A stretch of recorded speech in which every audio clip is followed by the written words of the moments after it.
Bueno, vamos a meternos de lleno en un análisis verdaderamente fascinante.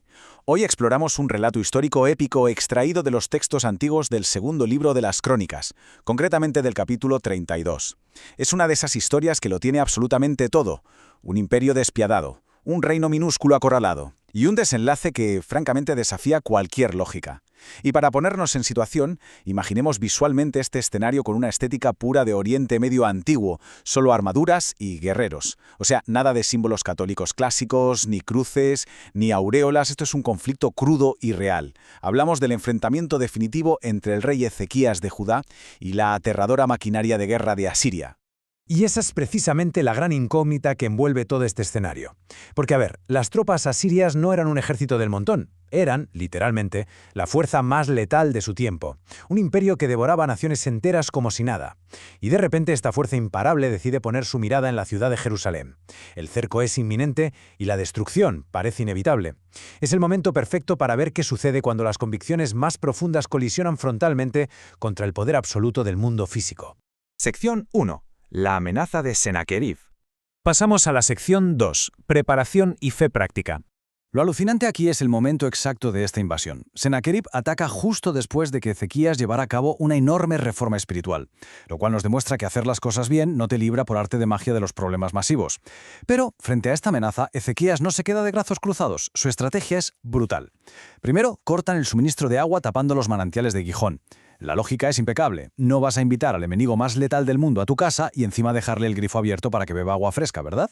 Es un movimiento maestro. Además de eso, reconstruyen murallas y forjan armas a un ritmo frenético. Es, digamos, la fe traducida en puro trabajo físico y táctico. Una vez que la ciudad está lista, el rey reúne a todos y suelta un concepto clave. Habla del brazo de carne. Es una metáfora poética, sí, pero increíblemente contundente. Ezequías usa esta imagen para describir todo el inmenso poderío de los asirios, reduciendo al ejército más temible del mundo a lo que realmente son: seres humanos de carne y hueso. Tienen una fuerza puramente física y, por lo tanto, tiene un límite. Es un cambio de perspectiva radical, pensado exclusivamente para evitar que el pánico se apodere de las calles de Jerusalén. Es un contraste brutal. Por un lado tenemos a Sennacherib con ese brazo de carne militar gigantesco. Por el otro, Ezequías recuerda que ellos cuentan con Jehová Dios para librar sus batallas. En lugar de esparcir el miedo ante números abrumadores, inyecta una dosis masiva de valentía.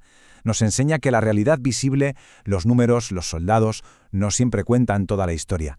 Y los registros confirman que estas palabras fortalecieron enormemente al pueblo. Sección 3. Guerra psicológica y dudas.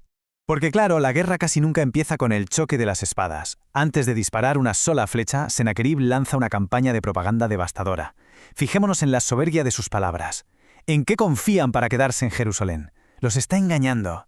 Es un ataque directo a la mente. Está diseñado milimétricamente para aislar a la población, para hacerles creer que su líder los está llevando a un suicidio colectivo, y que resistir es una absoluta locura.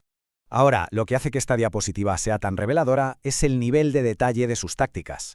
Primero, se pusieron a gritar amenazas en el propio idioma de los judíos. Nada de intermediarios. Querían inyectar terror directamente al ciudadano de a pie. Segundo, usaron pura desinformación, diciendo que Ezequías había ofendido a Dios al quitar altares, cuando en realidad esos altares debían ser destruidos. Y tercero, y aquí cometieron su error más letal, evaluaron una fuerza divina bajo los mismos parámetros de sus conquistas anteriores, comparando a Jehová con los ídolos de madera o piedra de las naciones que ya habían aplastado. Sección 4. Intervención divina y victoria. Llegados a este punto, la tensión se podía cortar con un cuchillo. Pero la respuesta de Ezequías y el profeta Isaías no fue levantar una bandera blanca, sino clamar a los cielos. Y la resolución es asombrosa y rapidísima. Tras esa oración, un solo ángel desarticula al imperio invencible en una sola noche, sin que Judá tenga que empuñar una sola arma. Sennacherib huye totalmente humillado a su tierra, donde se encuentra con una ironía absoluta. Es asesinado por sus propios hijos mientras adoraban el templo de su propio Dios. Es la demostración perfecta de cómo el poder arrogante se desmorona en cuanto cruza ciertos límites. El contraste tras esa tormenta es absoluto. Toda esa presión asfixiante desaparece de golpe y da paso a una paz profunda. Judá no solo sobrevive al peor escenario posible, sino que alcanza un nivel de prosperidad y respeto internacional inmenso. Otras naciones empiezan a traer regalos a Jerusalén. Es un momento de enorme triunfo, ese alivio palpable que llega cuando resistes una prueba extrema sin ceder un milímetro al miedo. Sección 5. La trampa del orgullo. Pero ojo, porque aquí viene el giro inesperado de la historia que nos obliga a mantener los pies en la tierra.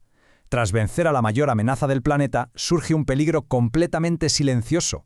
Resulta que Ezekías se enferma gravemente, sobrevive de milagro y se hace inmensamente rico. Pero su corazón se vuelve arrogante, se le olvida mostrar aprecio. Un solo corazón fue suficiente para que el orgullo echara raíces. Es una advertencia súper contundente. A veces la amenaza más letal no es un ejército enemigo acampado en la puerta, sino nuestro propio éxito y nuestra autosuficiencia. Esta lucha interna se hace evidente cuando llegan unos diplomáticos de Babilonia. El texto nos dice algo muy intrigante. Dios lo dejó solo para ponerlo a prueba. Y no estamos hablando de un abandono, no. Era para sacar a la luz lo que realmente había en su interior. Porque seamos sinceros, las pruebas donde hay éxito y comodidad a veces revelan mucho más de nosotros que las crisis graves. Afortunadamente, Ezekías se da cuenta de su arrogancia y se humilla profunda y sinceramente, logrando restaurar el equilibrio. Así que el punto clave con el que nos tenemos que quedar de este análisis es este. Cuando el rey fallece, toda la nación lo honra. Sus errores de orgullo no borraron todo el valor de su vida. La fe auténtica exige muchísima acción, ante el peligro, por supuesto, pero también requiere la humildad de saber rectificar cuando el éxito nos nubla el juicio. Al final, la historia valora la trayectoria general de una vida leal muy por encima de los tropiezos puntuales. Y esto nos deja con una reflexión final que no podemos esquivar. Hemos analizado un asedio monumental y una victoria increíble, pero si alguien que fue capaz de resistir al imperio más implacable del planeta tuvo que luchar tan ferozmente contra el orgullo de su propio corazón, resulta fascinante preguntarnos ¿qué batallas internas estamos pasando por alto actualmente por estar demasiado enfocados en las amenazas externas? Es sin duda una pregunta que nos invita a seguir explorando los rincones más profundos de nuestra naturaleza.